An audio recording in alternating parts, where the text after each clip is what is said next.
Hello नमस्कार साथियों, स्वागत है आप सभी का आईटी एग्जाम में। साथियों, एक डिपार्टमेंट है आईटीबीपी, यहाँ पर एक गवर्नमेंट वैकेंसी निकली है आईटीआई वाले छात्रों के लिए। हालांकि यहाँ पर जो 12th वाले छात्र हैं, डिग्री डिप्लोमा वाले, उनके लिए भी वैकेंसीज हैं, लेकिन मैं खासकर आईटीआई वालों के लिए बात करूंगा। ठीक है, कौन कौन छात्र इसमें अप्लाई कर सकते हैं, क्या क्या इसमें क्राइटेरिया दिया गया है। देखो ध्यान रखना, जैसे हर वैकेंसीज होती है, ये थोड़ा सा उससे हटके होने वाली है। मामला क्या है, जैसे वैकेंसीज में पहले क्या होता है, आपका एग्जाम होता है, फिर उसके बाद उसका फिजिकल वगैरह होते हैं। लेकिन इसमें थोड़ा उल्टा है, इसमें पहले फिजिकल वगैरह होंगे। तो पहले आप क्राइटेरिया सुन लो आराम से। अगर आप इस क्राइटेरिया को फिलअप करते हो, एक्सपीरियंस वैक्सीन कोई नहीं मांगा है, लेकिन थोड़ा सा है इसमें जो क्राइटेरिया मांगा है, उसको आप लोग एक बार जरूर देखना। ठीक है ना, प्योर एकदम सरकारी नौकरी है, सेंटर डिपार्टमेंट है, बढ़िया है, सैलरी वगैरह सब मस्त मिलेगा, ध्यान रखना। तो सबसे पहले यहां पर आ जाओ। ठीक है, कि इसमें आखिरकार मामला क्या क्या मांगा गया है। ठीक है ना भाई, देखो जी, सबसे पहले सुन लीजिए मेरे पास इसके जो फॉर्म है, आईटीबीपी जो फॉर्म निकलने वाले हैं इसके, वो 15 तारीख से स्टार्ट हो चुके हैं फॉर्म अप्लाई होना। ठीक है ना, और आप 14 दिसंबर तक आप इसके फॉर्म भर सकते हैं। ठीक है, 24 समय आपके पास, आराम से अप्लाई करोगे।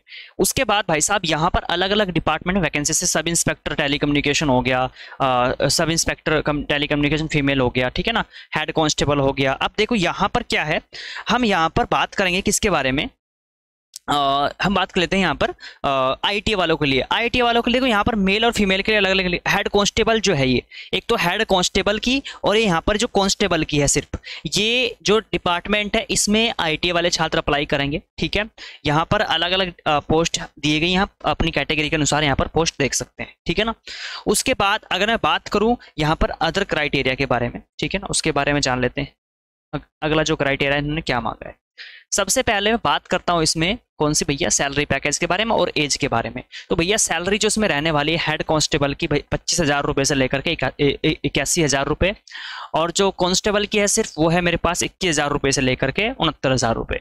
ठीक है, ये इसका सैलरी पैकेज है। ये ना बेसिक पे दे रखा है, बाकी इसमें अदर अलाउंसेस भी आपकी जुड़ कर आ जाएगा। तो लगभग लगभग आपकी जो स्टार्टिंग की सैलरी बनेगी वो लगभग 40,000 रुपये आपकी बनने वाली है। ठीक है ना, आईटीआई वालों के लिए। अब यहाँ पर मामला सुन लो, आप लोगों के लिए जो मैंने दो पोस्ट बताई, एक तो ये हेड कांस्टेबल की है और एक कांस्टेबल की है। सब इंस्पेक्टर के लिए अलग से उन्होंने क्वालिफिकेशन मांग रखी है, डिग्री वाले छात्र उसमें भरेंगे, आप नहीं भरोगे।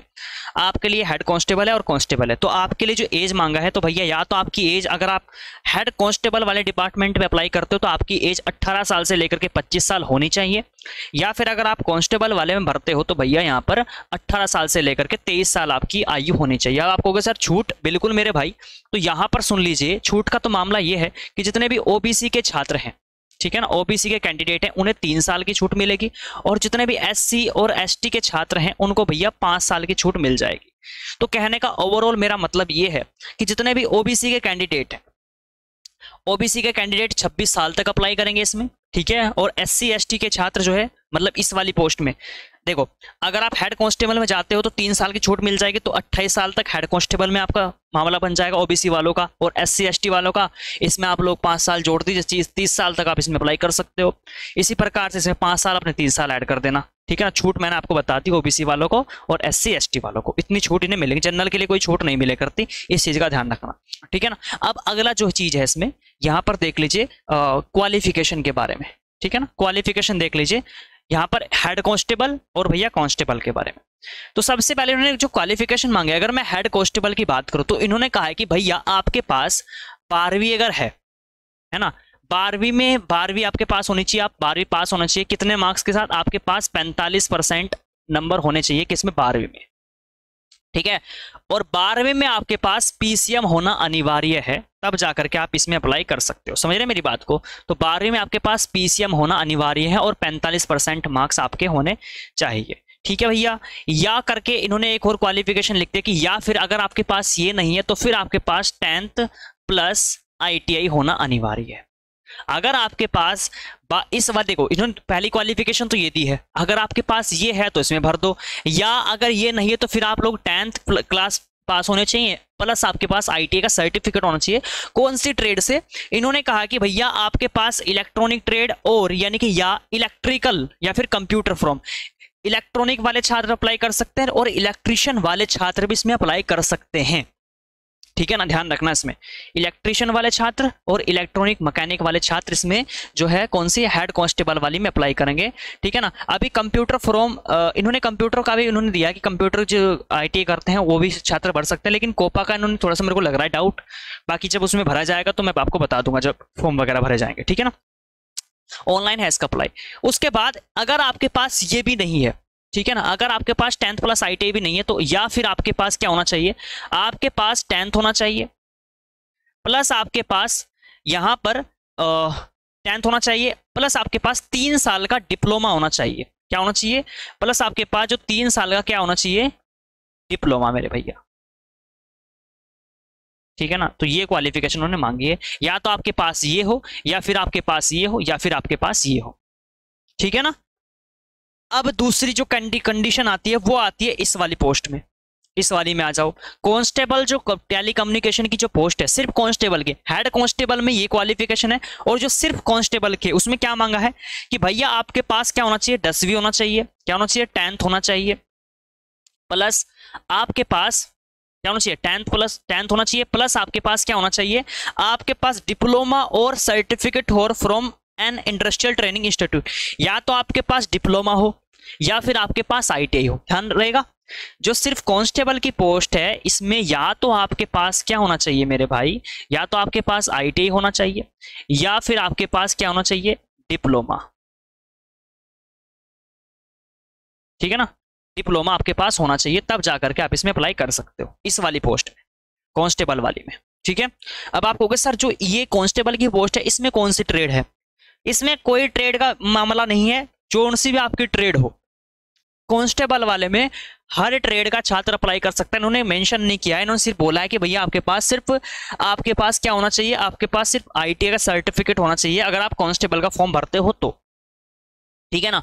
अब वो ट्रेड कौन सी भी हो सकती है उससे मायने नहीं रखता, आपकी ट्रेड फिर कोई सी भी हो, लेकिन उन्होंने एक कंडीशन और लिख दी है कि भैया इस वाली जो पोस्ट होगी इसमें जितने भी अगर आप इलेक्ट्रॉनिक या फिर इलेक्ट्रिशियन से आते हो तो आपको छूट मिलेगी, मतलब 5 नंबर 4 नंबर आपको फालतू दिए जाएंगे, मतलब प्राथमिकता इलेक्ट्रिशियन और इलेक्ट्रॉनिक वाले छात्रों को मिलेगी, ठीक है ना। तो यहां पर आप लोग समझ गए हो, ठीक है। अच्छा सर ये तो क्लियर हो चुका है, यहां तक तो किसी कोई डाउट नहीं होना चाहिए। अच्छा, क्योंकि आप लोग कहोगे सर अब इसमें कंफ्यूजन है मत आना कि इलेक्ट्रॉनिक इलेक्ट्रिकल क्या है। देखो इलेक्ट्रॉनिक मैकेनिक और इलेक्ट्रिकल, ये इलेक्ट्रिकल इलेक्ट्रिशियन ही है, ध्यान रखना, ठीक है ना। तो आप इसमें अप्लाई कर सकते हो भैया। चलो अगला जो है यहाँ पर क्राइटेरिया, अब इसमें देखो यहाँ पर इसमें जो पेपर आपका जो कंडीशन होने वाली है इसमें क्या होगा, देखो जब आप लोग फॉर्म भर दोगे तो आपका सबसे पहले यहाँ पर PT होगा। PT का मतलब आपका यहाँ पर फिजिकल जो स्टैंडर्ड माना जाता है वो होगा, यानी कि पहले आपसे दौड़ करवाई जाएगी, ठीक है। आपकी रनिंग होगी कितने किलोमीटर की वो देख लेते हैं आप सबसे पहले, है ना। सबसे पहले तो उन्होंने हाइट मेजरमेंट का दिया है, आपकी हाइट मेजरमेंट होगी, ठीक है ना। हाइट आपकी कितनी होनी चाहिए तो देख लो यहाँ पर आपकी जो हाइट है तो 170 सेंटीमीटर होनी चाहिए अगर आप अदर स्टेट से आते हो, जैसे यूपी उत्तराखंड से अगर आप हो, बिहार वगैरह से, तो 170 सेंटीमीटर आपकी मेल की होनी चाहिए और 157 सेंटीमीटर आपकी फीमेल की होनी चाहिए, ठीक है ना। इस चीज़ का आपको ध्यान रखना है। बाकी अगर आप इन स्टेट से आ रहे हो तो आपकी हाइट यहाँ पर देख सकते हो कितने कितने दी गई है, ठीक है। अब जो अदर चीज है वो यहाँ पर देख लीजिए, यहाँ पर क्या मामला है, फीस जो रखी गई है, फीस रखी गई है इसमें 100 रुपये भैया, ठीक है ना।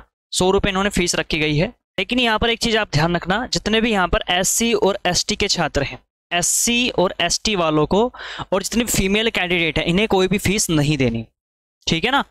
SC और ST और जितनी भी लड़कियां हैं उनको कोई भी फीस नहीं देनी, चाहे लड़कियां कोई सी भी कैटेगरी में आ रही हो। जो फीस देनी है वो जनरल और OBC के छात्रों को देनी है, मतलब लड़कों को देनी है ओनली, ठीक है ना। तो यहाँ पर भेदभाव हुआ है भाई, ठीक है, इस चीज का ध्यान रखना। चलो जी अगला जो चीज है वो आता है यहाँ पर, देखो आप मैंने बताया कि इसमें क्या होगी, पहले तो आपकी इसमें आपका रनिंग होगी, ठीक है ना। रनिंग होने के बाद फिर उसके बाद आपका जो है यहाँ पर आपका चेस्ट वगैरह का मेजरमेंट होगा, आपकी हाइट वगैरह मापी जाएगी, ठीक है ना। तो सबसे पहला जो फेज रहने वाला है, सबसे पहला जो फेज रहेगा, सबसे पहले आपसे दौड़ करवाई जाएगी। फेज 1 में क्या होगा, आपका रनिंग करवाई जाने वाली है। कितने किलोमीटर की भैया, अगर हेड कांस्टेबल की बात करें तो भैया आपको क्या करना है, आपको 1.6 यानी कि 1600 मीटर यानी कि 1.6 किलोमीटर आपको भागना है लड़कों को, कितने 7 मिनट 30 सेकंड में, ठीक है। और लड़कियों को भागना है भैया कितने, 800 मीटर में, 800 मीटर भागना है 4 मिनट और 45 सेकंड में। 800 मीटर 4 मिनट 45 सेकंड में भागना है किनको, लड़कियों को। ये तो हो गया ये रनिंग का। फिर उसके बाद जो कूदना भी पड़ेगा, ठीक है ना। कितना भैया, जो 3 चांस मिलेंगे भाई लड़कों को, कितना है भैया, 11 फीट लॉन्ग जंप मारनी है लड़कों को, और लड़कियों को 9 फीट लॉन्ग जंप मारनी है। और 3 चांस मिलेंगे आपको। अगर आप पहली बार में फेल हो जाते हो तो दूसरा चांस मिलेगा, दूसरे में चांस फेल हो जाता है तीसरा चांस मिलेगा। तो ये चीज करने वाले हैं, है ना, चीज यहाँ पर अलग, ठीक है ना। उसके बाद आपका ये होने के बाद जैसे आप इस पड़ाव को पार करोगे, पहला फेज आपका यही रहने वाला है। फेज 1 में आपकी जो है एक तो दौड़ करवाई जाएगी, और फिर आपका दौड़ करने के बाद लंबी कूद करवाई जाएगी। कूद करवाने के बाद फिर आपका जो है हाइट और चेस्ट मेजरमेंट होगा, ठीक है ना। हाइट और चेस्ट मेजरमेंट होने के बाद, ठीक है, फेज वो ये करने के बाद फिर आपको एलिजिबल माना जाएगा सीबीटी एग्जाम के लिए। फिर आप लोग बैठोगे सीबीटी एग्जाम में। अब सीबीटी एग्जाम में क्या क्या चीजें आएंगी, सुन लो मेरी बात को। यहां पर अगर आप हेड कांस्टेबल का फॉर्म भर रहे हो तो इसमें जो चीजें पूछी जाने वाली है भैया, वो आपका क्या आएगा, जनरल इंग्लिश और हिंदी आएगा, ठीक है ना। और आपका 12th लेवल का ही आएगा, ध्यान रखना, 12th लेवल पीसीएम का। उसके बाद जनरल अवेयरनेस आएगी, रीजनिंग आएगी, फिजिक्स आएगा, केमिस्ट्री आएगा, मैथ आएगा, ठीक है ना। अलग अलग नंबर के दे रखे हैं, आप लोग देख सकते हैं। इसके बाद यदि आप सिर्फ कांस्टेबल का फॉर्म भरते हो तो कांस्टेबल में भैया क्या आएगा आपका, इंग्लिश और हिंदी, जनरल हिंदी आएगी। या तो आप जनरल इंग्लिश या फिर हिंदी, दोनों में से एक चूज कर सकते हो। उसके बाद यहाँ पर जनरल अवेयरनेस, रीजनिंग या फिर आपका मैथ आएगा, ठीक है ना। इसमें अलग अलग नंबर का है, यहाँ पर आप लोग चेक कर सकते कौन सा कितने नंबर का दिया गया है। समय आपको मिलेगा 2 घंटे का, ठीक है। तो ये प्रोसेस रहने वाला है भैया इसमें, इस वैकेंसी में। और ये रही इसकी ऑफिशियल वेबसाइट, इस पर जाकर के आप अप्लाई कर सकते हो, ठीक है ना। इस पर जाकर के अप्लाई कर सकते हो, या फिर अगर आप अप्लाई खुद से नहीं कर पाते, इसके ऑनलाइन आवेदन होंगे तो आप हमारी टीम को कॉल करके भी ऑनलाइन आवेदन करवा सकते हैं। हमारी टीम का जो नंबर है मैं डिस्क्रिप्शन बॉक्स में डाल दूंगा, उन्हें कॉल कर लेना, वो आपका फॉर्म अप्लाई कर देंगे, ठीक है। तो ये क्राइटेरिया, जितने भी छात्र इस क्राइटेरिया को पूरा कर रहे हैं, तो भैया अगर आप इच्छुक हैं इसका फॉर्म भरने के लिए तो भर लेना। ठीक ठाक है सिस्टम, वैकेंसी कोई ऐसा नहीं है, लेकिन इसमें थोड़ा सा क्राइटेरिया ज़्यादा दे रखा है। बस ये है कि कुछ जो एग्जाम वैसे होते हैं, कुछ एग्जाम में क्या होता है, बाद में फिजिकल वगैरह होता है, इसमें पहले ही करवा रहे हैं, छटनी हो जाएंगी पहले ही। तो ध्यान रखना, इसमें लगने के चांस बहुत ज़्यादा हैं। इसका फॉर्म भर लेना, अगर आप एज वगैरह में क्राइटेरिया फिलअप हो, क्वालिफिकेशन में, तो भैया इसका फॉर्म जरूर भर लेना, ठीक है ना। क्योंकि यहाँ पर हो सकता है कंपटीशन, जब रिटन एग्जाम होगा ना, सीबीटी एग्जाम, तो वहाँ पर कंपटीशन एग्जाम बहुत कम हो जाएगा, ध्यान रखना, है ना। क्योंकि ऐसा जो बाबा आदमी होते हैं ना पढ़ने वाले, खतरनाक हो सकता है कोई बाहर ऐसे निकल जाए, है ना। कुछ तो एज की वजह से बाहर हो जाएंगे, ठीक है ना, कुछ किलो भागने की वजह से बाहर हो जाएंगे, कुछ हाइट में बाहर हो जाएंगे, तो बहुत सारी चीजें हैं भैया। और जो चेस्ट मेजरमेंट होगा ना, वो सिर्फ लड़कों का होता है, लड़कियों का नहीं होता, इस चीज का ध्यान रखना, ठीक है। तो ये सब चीजें होगी, आप लोगों ने इस वैकेंसीज के बारे में जान लिया। बाकी इसके बारे में जैसी और अपडेट आएगी मैं आपको सूचना दूंगा। आप फॉर्म भर सकते हो, फॉर्म चालू हो चुके हैं, 14 दिसंबर तक आप इसके फॉर्म भरोगे, ठीक है। तो मिलता हूं नई अपडेट के साथ, साथियों आज के लिए इतना ही, धन्यवाद।